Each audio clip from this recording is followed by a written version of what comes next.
Bonjour et bienvenue pour cette nouvelle vidéo d'inspiration.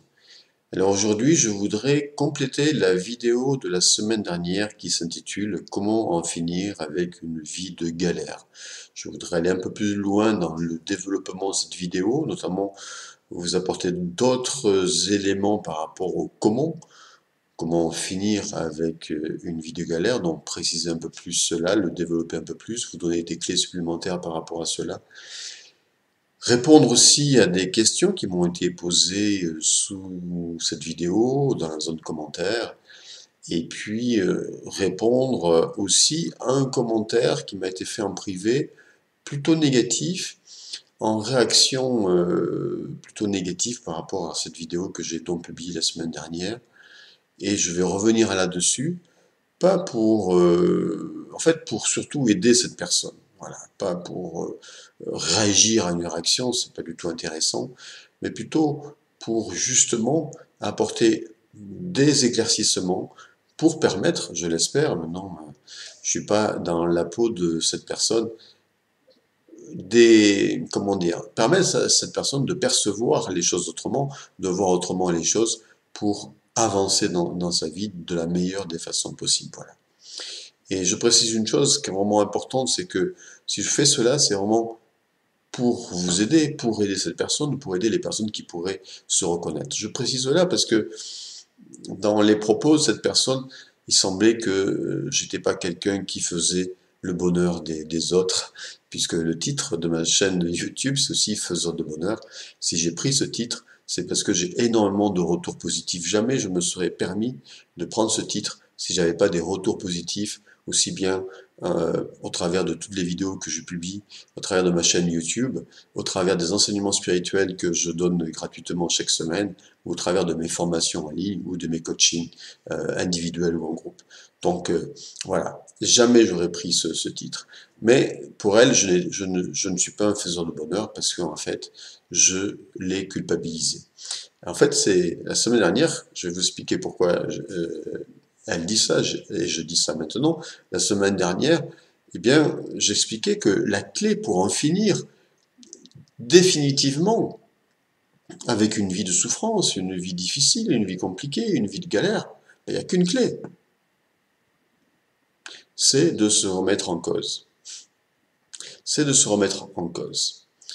Et donc de se responsabiliser.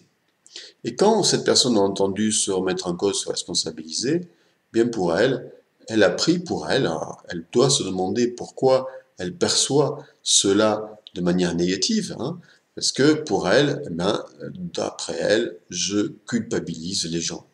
Alors que, au contraire, je suis là justement pour aider les personnes, pour vous aider à vous libérer de vos chaînes, de vos croyances, de vos schémas limitants. À partir de ma propre expérience personnelle et de thérapeute et de coach depuis 30 ans, c'est pas de la théorie, c'est pas des choses lues dans des livres, c'est des choses concrètes, pratiques, expérimentées qui sont démontrées. Et la semaine dernière, dans ma vidéo, j'ai bien précisé justement qu'on n'était pas là pour se lancer la pierre. Pas du tout. Au contraire, ça sert à rien de culpabiliser. Ça sert. Et dans d'autres vidéos sur l'amour de soi, j'ai parlé de la culpabilité comme le pire des poisons. Donc, tous mes propos sont tous sauf, enfin, peuvent être beaucoup de choses, mais surtout pas un discours de culpabilisant. Et je regrette que cela ait été pris comme cela. Mais la personne doit se poser la question, pourquoi elle, quand moi je parle de se remettre en cause et de se responsabiliser, pourquoi elle entend culpabilité? Sûrement parce que cette personne ne s'aime pas beaucoup. Sûrement parce qu'elle a aussi beaucoup de culpabilité en elle. Et qu'elle devrait, parce que voilà, si on porte en soi beaucoup de culpabilité, automatiquement, on peut interpréter un discours qui est là pour aider et qui passe effectivement par des remises en cause. Des remises, parce qu'il n'y a rien, on ne peut pas avancer dans la vie si on ne se remet pas en cause. Personne ne pourra, rien ne viendra de l'extérieur, rien pour changer votre vie. Ça doit venir de vous. Et donc, ça passe par des remises en cause. Mais si la personne entend culpabilité, c'est que, voilà, elle doit sûrement porter en elle beaucoup de culpabilité. Et je lui conseille vraiment bah, d'apprendre à s'aimer totalement, à s'accepter totalement, pour ne pas justement être dans la culpabilité. Et il ne faut pas confondre responsabilité et culpabilité. La culpabilité, c'est un jugement de valeur sur soi-même. Donc, on juge qu'on est une mauvaise personne. Et comme je disais la semaine dernière dans ma vidéo, c'est pas parce qu'on a fait des erreurs dans la vie, ou que même on est en galère dans la vie, aujourd'hui, qu'on est une mauvaise personne. Non, pas du tout. On n'est pas une mauvaise personne, jamais. On fait que des expériences. Là où quelque part, on pourrait devenir, entre guillemets, une mauvaise personne, c'est lorsqu'on ne veut pas voir les choses en face. Lorsqu'on se raconte des histoires, on devient une mauvaise personne pour soi-même, parfois aussi pour les autres. Parce que si on n'est pas bien avec soi, on ne peut pas faire du bien autour de soi, etc., etc. Là, je dis entre guillemets mauvaise personne, parce que pour moi, personne n'est mauvais. Voilà, on est tous là pour apprendre, on avance tous, on arrive tous dans cette vie et on génère dans cette vie des blessures que parfois on porte tout au long d'une vie et qui génèrent des comportements. Et ces comportements sont parfois déviants. Est-ce que nous sommes pour autant une mauvaise personne dans le fond? Non. Mais à condition, j'ai envie de dire, aussi d'avoir l'honnêteté, l'intégrité de reconnaître nos limites. Voilà, de reconnaître nos incapacités, de reconnaître nos limites surtout. Voilà. C'est une question d'intégrité, d'authenticité, d'honnêteté avec soi. Voilà. Voilà. Et là, ben, il n'y a pas à se jeter la pierre. Ok. Voilà, j'ai eu tel comportement, j'ai tel comportement, c'est pas juste, c'est pas. Ok, ça veut pas dire que je suis mauvais, ça veut pas dire que je dois me jeter la pierre, ça veut pas dire que je dois culpabiliser. Pas du tout. C'est pour ça que dans le comment en finir définitivement avec une vie de galère, comme je l'ai précisé la semaine dernière, c'est vraiment important d'apprendre aussi le processus de l'amour de soi pour aller dans le pardon. Donc c'est ce que j'enseigne. Je vous invite vraiment à suivre ce processus. Soit vous suivez vous allez sur ma playlist Estime de soi, confiance en soi. Vous avez tout le processus gratuitement. Soit vous suivez ma formation S'aimer et réussir et vous aurez en plus, bien sûr, une formation très complète, mais vous aurez aussi mon accompagnement et je serai là pour vous accompagner. Faites ce que vous voulez, mais suivez ce processus de l'amour de soi pour aller vers le pardon et ne plus vous juger et ne plus avoir le sentiment qu'on vous juge. Parce que si je me juge moi-même, si je suis dans la culpabilité, je peux avoir le sentiment en entendant quelqu'un sur YouTube, que cette personne, elle me juge. Mais non, elle vous juge pas. En tout cas, moi, je ne vous juge pas. C'est clair. C'est évident. Car mon seul but est de vous aider en vous transmettant toutes les clés fruits de mon expérience depuis de très nombreuses années. Donc voilà, je suis pas là pour du tout vous juger, mais si vous avez ce sentiment d'être jugé, c'est que vous n'êtes pas bien avec vous-même. Voyez, quand on a un sentiment que quelqu'un nous juge, c'est que déjà on se juge soi-même, c'est que déjà on est dur avec soi, c'est que déjà on n'est pas cool avec soi, c'est qu'on n'est pas bienveillant avec soi. Voilà. Et donc, on n'est pas à l'aise avec soi-même. On s'aime pas et on se juge. Du coup, quand quelqu'un nous fait une réflexion, X, Y, même si elle est bénigne, on croit qu'il nous juge, on croit qu'il est malveillant avec nous, on croit qu'il nous culpabilise, etc. Mais ça, c'est totalement subjectif. Et à un moment donné, on confond responsabilité et culpabilité. La culpabilité, on l'a vu, ok, il faut la mettre au placard et le seul moyen d'enlever toute culpabilité que vous pourriez avoir, c'est d'apprendre à vous aimer tout le temps, tout le temps, tout le temps. Et ça s'apprend, parce que personne ne vous l'a appris. Donc faites ce chemin-là, c'est une des clés majeures pour en finir avec une vie de galère. Si vous n'êtes pas capable à un moment donné de vous pardonner, vous ne pourrez pas avancer. Je vais revenir là-dessus après.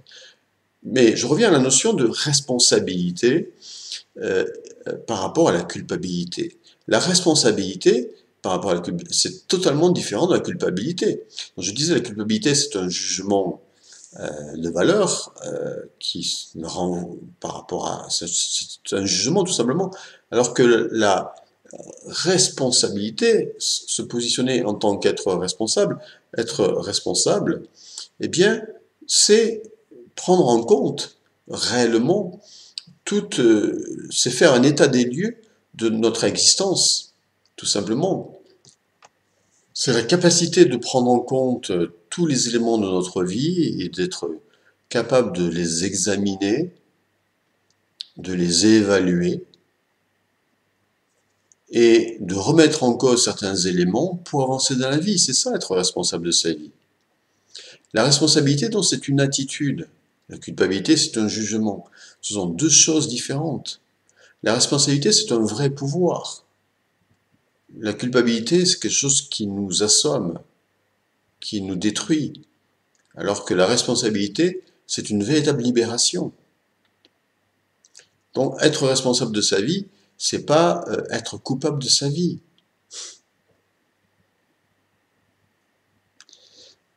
Être responsable de ma vie, c'est simplement prendre conscience que j'ai le pouvoir de créer la vie que je veux. Je vous renvoie à mes vidéos sur le pouvoir de la pensée. Je crois que c'est dans la playlist développement personnel ou bonheur. Je ne sais plus lesquelles. Allez voir les vidéos sur le pouvoir de la pensée. Je vous en mettrai une à la fin de celle-ci. Voilà, c'est reprendre conscience qu'on a ce pouvoir. Et que quelles que soient les circonstances de la vie, nous pouvons changer notre vie. Parce que tant que nous croyons qu'il y a quelque chose d'extérieur à nous qui peut nous empêcher d'être heureux dans la vie, alors ça sera ce qui sera. Ça sera cela. Parce que c'est notre croyance. Et notre croyance est une croyance est une pensée force, une pensée entretenue, un scénario entretenu et une pensée force entretenue pendant des années, j'allais dire des siècles, oui, parce que parfois c'est intergénérationnel, mais une croyance entretenue de ce type-là, eh bien, fait ma réalité. C'est une pensée force qui fait ma réalité. Parce que, dans ce que me disait aussi cette personne, elle me disait, oui, mais on ne peut pas être à 100% responsable de notre vie. C'est pas possible. Il y a des circonstances, il y a des choses qu'on ne peut pas maîtriser, il y a des situations extérieures à nous qu'on ne pourra jamais changer. Oui, ok, il y a des choses qu'on ne peut pas changer, il y a des circonstances qu'on ne peut pas changer, mais est-ce que moi, je peux changer par rapport à ça? C'est comme quelqu'un qui me dirait, oui, mais au niveau financier, matériel, professionnel, c'est très difficile. C'est la crise actuellement. C'est la crise économique, dont je peux rien faire. C'est quoi là, en fait, la vraie attitude de la personne dans ce cas-là?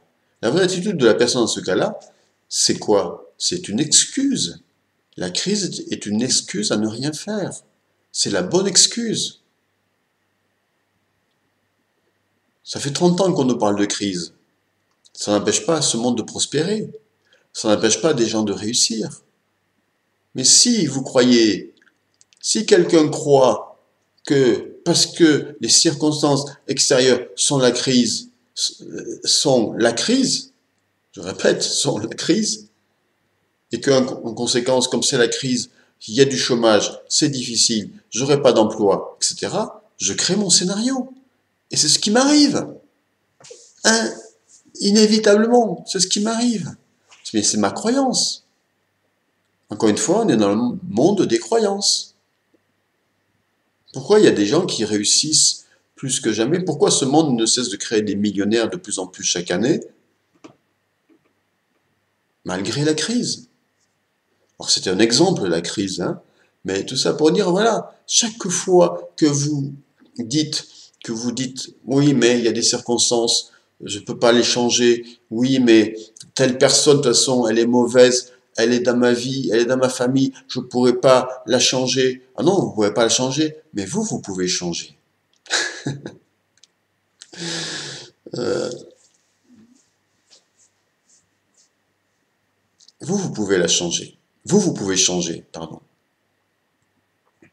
C'est comme si, je prends notre exemple, par exemple, les circonstances météorologiques, on ne peut pas les changer. Parfois il fait beau, parfois il pleut, parfois il y a des orages, parfois il fait froid, parfois il fait très chaud ou très froid. Ok? Alors soit je pourrais dire, soit je suis passif, ah mais là ça va être difficile parce que le climat il est comme ça. Je peux rien y faire. C'est sûr que le climat on ne peut pas le changer, mais vous pouvez changer. Vous pouvez vous adapter. Vous pouvez construire un abri pour vous abriter du froid. C'est un exemple, hein, c'est une image que je vous donne là. Mais c'est pas qu'une image, c'est une réalité aussi. C'est-à-dire que c'est quelque chose. Comment je fais par rapport aux circonstances extérieures? Ok, il y a des choses que je ne peux pas changer, mais je peux m'adapter. Moi, je peux changer.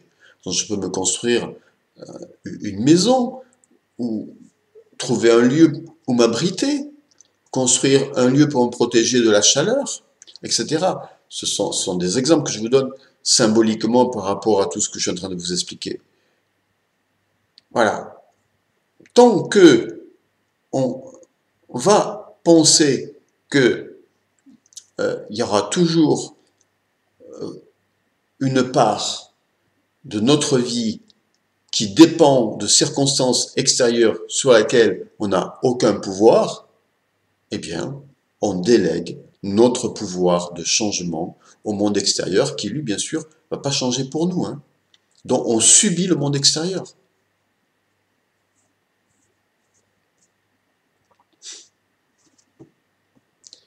Vous ne pouvez pas vous dire, je suis responsable à 50% ou à 95% de ma vie. Ça ne marche pas, parce qu'il restera toujours 50% ou 5% restants auxquels vous allez attribuer un pouvoir qui fera que, à un moment donné, si ça ne va pas dans votre vie, c'est la faute des 50% restants ou des 5% restants.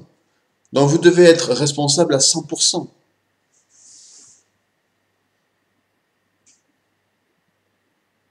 Et être responsable à 100% de sa vie, c'est être capable, à tout instant, avec beaucoup de bienveillance et beaucoup d'amour, de se remettre en cause. C'est-à-dire de ne pas se raconter des histoires, de ne pas trouver des excuses, de se dire comment je peux faire autrement? Si ma vie aujourd'hui ne me satisfait pas, comment je peux faire autrement? Il y a des solutions. Est-ce que je suis prêt à m'en donner les moyens? Ou pas? Moi, je vois très bien hein, dans le domaine du développement personnel et spirituel, et donc du bien-être et de la santé. Quand je propose, par exemple, une formation, un programme exceptionnel qui coûte moins de 100 euros, je précise parce que je n'aime pas parler de prix dans mes vidéos, mais là je précise parce que c'est vraiment important. Un programme qui coûte moins de 100 euros, quelques dizaines d'euros, parce que souvent on dépense 100 euros pour des broutilles, hein, mais un programme qui coûte moins de 100 euros, qui permet d'avoir en quelques jours beaucoup plus confiance en soi et de faire monter, grandir jour après jour, semaine après semaine, mois après mois sa confiance en soi pour avancer dans sa vie et réussir ce que l'on entreprend, et que je vois que sur 100 personnes qui en auraient besoin, parce que tout le monde en a besoin, il n'y en a que quelques personnes qui réagissent positivement à ça et qui choisissent de suivre ce programme, je me dis que les 90 ou 95% restants, ben, elles ne se donnent pas les moyens. Alors peut-être que leur vie, telle qu'elle est, leur convient dans ce cas-là. Ok, parfait. Mais si ces personnes-là ne sont pas satisfaites de leur vie, alors qu'elles s'en donnent les moyens et qu'elles arrêtent de se plaindre. Qu'elles arrêtent de se plaindre. De se dire, ouais, mais ça va pas si, ça va pas à ça, à cause de ci, à cause de ça, à cause du gouvernement, à cause de la crise, à cause de mon mari, à cause de ma femme, à cause de mon patron, à cause de ci, à cause de ça, à cause... Stop! Personne n'est la cause de ta vie. La seule cause de ta vie, c'est toi. C'est toi qui as le pouvoir. Change ta façon de voir et donne-toi les moyens. Mais si ta vie ne te convient pas, donne-toi les moyens. Et si tu ne te donnes pas les moyens, de changer ta vie qui ne te convient pas, alors ne te plains pas. Ne te plains pas. Tu es responsable. Voilà, je suis désolé. Mais pas coupable. Ce type d'attitude qui consiste finalement à ne pas se remettre en question et à poser finalement la faute sur quelque chose d'extérieur à soi, quel que soit ce quelque chose ou sur une personne par exemple, extérieure bien sûr à soi, eh bien c'est comme dans un couple où personne ne veut se remettre en question. Vous savez, parfois il y a des couples, chacun va avoir raison.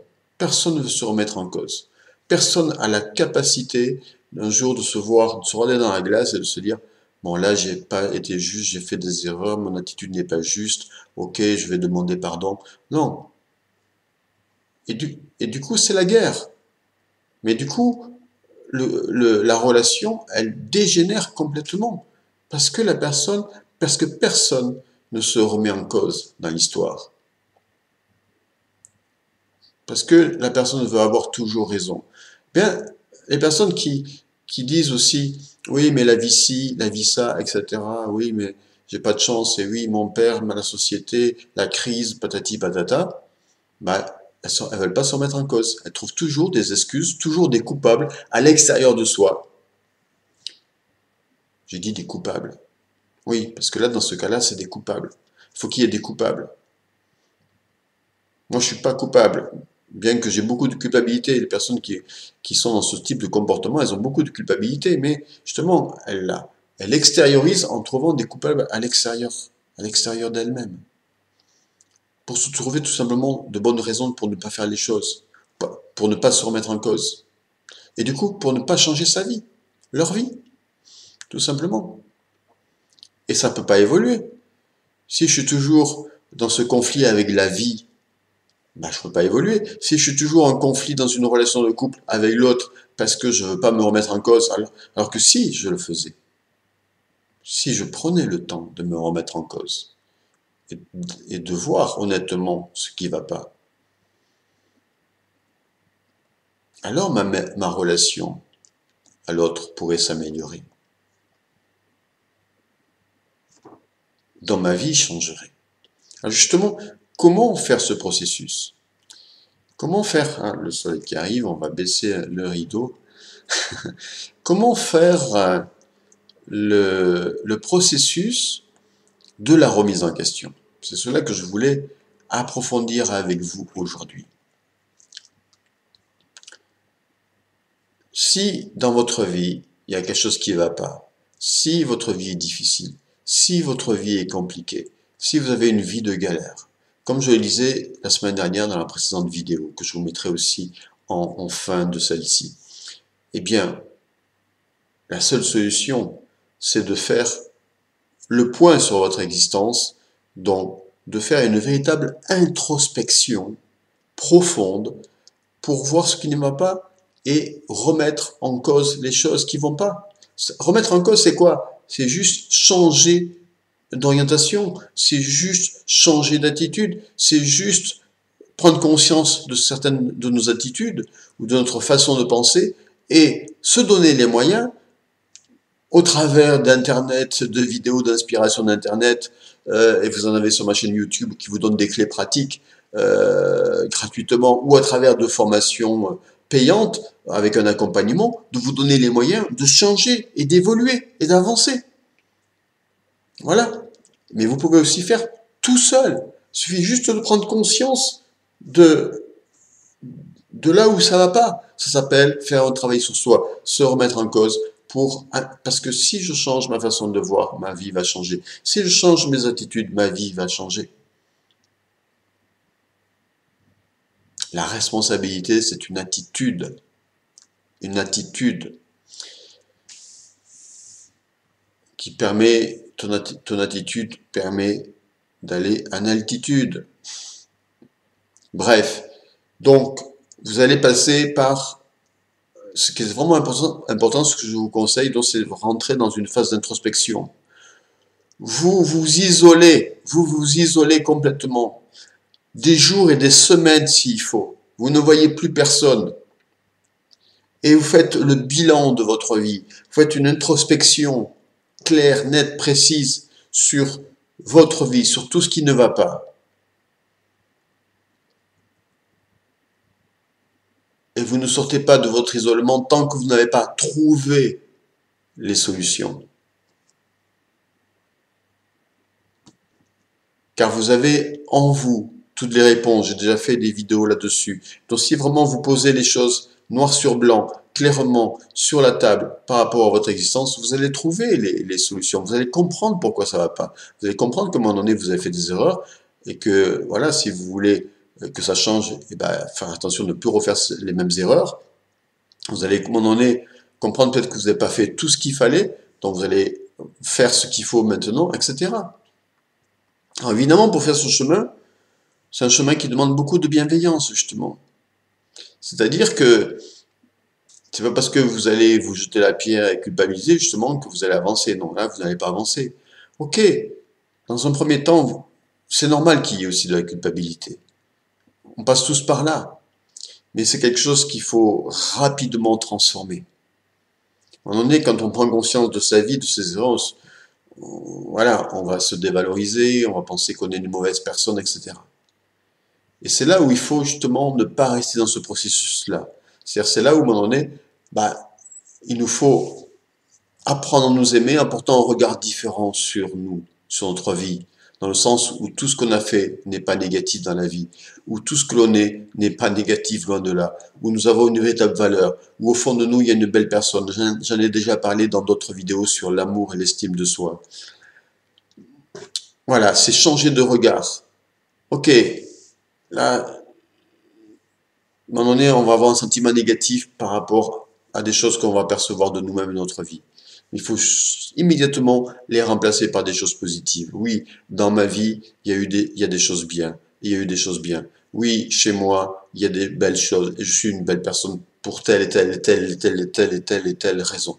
Donc, se renvoyer du positif. Ça s'appelle se renvoyer du positif. Ça s'appelle se valoriser pour dépasser la culpabilité et aller vers le pardon. Parce que le but, c'est ça, c'est d'aller vers le pardon, de se pardonner soi-même, d'arriver à se pardonner soi-même, c'est-à-dire à s'accepter comme on est. On n'est pas parfait, on n'est pas, nul n'est parfait. On est là pour apprendre. Ok, j'ai fait des erreurs, j'ai pas toujours eu le bon comportement. Ok, c'est pas grave, c'est pas grave.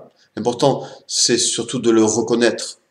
Voilà, d'être au clair avec soi. Ok, pour avancer, c'est tout. Pour pas se raconter des histoires et faire du sur place. Pour avancer. Voilà, donc, ok, c'était c'était une mauvaise période. Ok, j'ai pas été bon sur ce plan-là. Ok, d'accord. Mais ça ne veut pas dire que je suis une mauvaise personne. Alors je dois me renvoyer du positif, je dois me valoriser pour pouvoir avancer, pour pouvoir me pardonner et rebondir. En d'autres termes, en même temps que vous prenez conscience par cette introspection profonde par rapport à vous, votre vie, de certaines erreurs, en même temps que voilà tout cela remonte, que vous en prenez conscience, eh bien renvoyez-vous du positif. Ne restez pas dans le négatif. Voilà, valorisez-vous en même temps. Je sais que c'est pas facile, surtout tout seul de le faire. C'est pour ça que je vous renvoie soit à mon accompagnement sur mes formations, ma formation S'aimer et réussir, ou à ma playlist S'aimer et réussir, qui est une playlist de vidéos gratuites pour apprendre à s'aimer. Faites ce que vous voulez, mais voilà, tout seul c'est pas évident. Mais c'est évident que en même temps que voilà, vous allez faire remonter de la colère, de la tristesse par rapport à vos prises de conscience, vos limitations, vos erreurs, etc. Ok, tout cela, il faut passer par là. Vous êtes obligé de passer par là. Ok, on fait le chemin de l'honnêteté avec soi, de l'intégrité personnelle. Ok, je vois tout ça, ça me fait pas plaisir. Mais en même temps, je dois apprendre à me renvoyer de positif, à me pardonner, à m'aimer. Je suis pas une mauvaise personne. Je suis là pour apprendre, pour faire des expériences. Ok, je fais des erreurs, mais maintenant, je vais me racheter, je vais mieux faire. je vais vraiment me donner les moyens. Je comprends mes erreurs. Alors maintenant, je me donne les moyens. Qu'est-ce que je fais? Qu'est-ce que je peux faire pour être en meilleure santé? Qu'est-ce que je peux faire pour améliorer ma situation financière? Qu'est-ce que je peux faire pour améliorer mes relations, etc. Il y a des solutions. Vous savez qu'il y a des solutions à tout. Je ne reviens pas là-dessus, je l'ai expliqué la semaine dernière dans la vidéo précédente. Puis pour terminer, ce que je rajouterai dans ce processus, c'est le processus spirituel. J'ai aussi déjà parlé, j'enseigne la méditation, vous le savez, hein, et parce que effectivement, le chemin spirituel, et j'ai des retours positifs par rapport à ça, peut aussi vous permettre de vous libérer par la pratique de la méditation, de la connexion spirituelle. Donc, personnellement, quand j'étais dans des phases très difficiles de ma vie, eh bien, j'ai pas hésité à méditer, à faire ce chemin que je suis en train de vous décrire, introspection, remise en cause, mais aussi valorisation et aussi méditation. La méditation de connexion à ce qui est plus grand que vous, qui fait que le mental, l'ego s'efface pour laisser la place à ce qui est plus grand que soi, pour être guidé, inspiré, accompagné. Et plus on crée cette connexion, cette liaison spirituelle, plus nous sommes soutenus, aidés, et plus des solutions peuvent arriver dans notre vie. Parce que notre conscience change, notre vision change, notre vie change. C'est ce que je partage avec les enseignements hebdomadaires auxquels vous pouvez accéder gratuitement. Donc, bien sûr, par la méditation, vous allez aussi trouver des réponses, une guidance pour avancer correctement, désormais, dans votre vie. Et vous allez ainsi pouvoir repartir sur une nouvelle base. On met tout à plat, tout à zéro, et on repart sur une nouvelle base. Mais ça passe par beaucoup d'introspection, remise en cause, introspection, évaluation, et puis inspiration qui va venir naturellement. Vous allez trouver les solutions naturellement et vous allez pouvoir avancer. En tout cas, il n'y a pas d'autre chemin. Tout autre chemin, c'est peine perdue. C'est juste se maintenir dans la souffrance. Alors, comme cette vidéo fait déjà 32 minutes, je vais m'arrêter là. Je voulais aussi, justement pour aider la personne dont j'ai parlé aujourd'hui, je voulais aussi parler du pouvoir du moment présent d'Eckhart Tolle, dans lequel il parle du corps de souffrance auquel certaines personnes sont tellement attachées qu'elles ne peuvent s'en délivrer. Et comment on peut s'en détacher? Parce que, à un moment donné, quand on est dans ce corps, on est tellement attaché à ce corps de souffrance que ça devienne notre identité. Et à partir de là, on a peur de le lâcher. Parce que, comme une peur de mourir à soi-même. Et du coup, on a des résistances. Et du coup, on a des réactions, comme l'a eu cette personne que j'ai évoquée aujourd'hui. Et je ne l'en veux pas, bien sûr. Hein, mon seul but, c'est de vraiment pouvoir aider un maximum de personnes. Donc, je ferai une autre vidéo pour compléter celle-ci, parce que je ne veux pas faire non plus trop long, et pour vous parler du corps de souffrance auquel parfois certaines personnes sont attachées, et qui fait que c'est leur seule réalité, et que l'idée même de changer, donc de se remettre en cause, c'est une pure folie, parce qu'elles vont mourir à elles-mêmes, et ça c'est dur, c'est difficile, pour l'ego en tout cas, c'est difficile de l'admettre. D'où des réactions complètement inappropriées, parfois de violence, de colère, etc. Ou de dire, ouais, tous sont des idiots et tous sont la faute de ma vie, etc.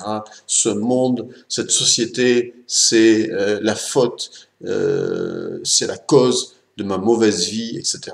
Non, non, non. Mais tout cela, ce ne sont que des excuses que trouve l'ego via le mental pour que le corps de souffrance ne disparaisse pas. Parce qu'il est une identité pour ces personnes-là. Du coup, elles ne veulent pas que cette identité disparaisse parce qu'elles ont peur de mourir. mais en fait, elles vont pas mourir. Mais c'est l'illusion de la mort qui apparaît dans ce cas-là. Alors, je vous en parlerai dans une prochaine vidéo, avec à l'appui, bien sûr, le livre d'Eckhart Tolle sur le pouvoir du moment présent, où il parle du corps de souffrance. Et puis, je répondrai donc dans la prochaine vidéo aux questions qui m'ont été posées sous la précédente vidéo qui s'intitule Comment en finir avec une vie de galère. Voilà. Si vous avez des questions, des commentaires par rapport à cette vidéo, bien sûr, n'hésitez pas. Désolé pour la longueur. Si c'est trop long, vous me le dites. Si ça va, vous me le dites aussi. Si vous aimez cette vidéo, cliquez sur j'aime. Partagez-la. Merci beaucoup. Vous pouvez aussi me dire dans les commentaires que vous aimez cette vidéo, que vous la partagez ou ce que vous avez envie. Plus il y a de commentaires, mieux c'est pour que la vidéo puisse être connue et qu'elle puisse circuler sur YouTube. Merci beaucoup, belle fin de journée et à bientôt pour une prochaine vidéo d'inspiration.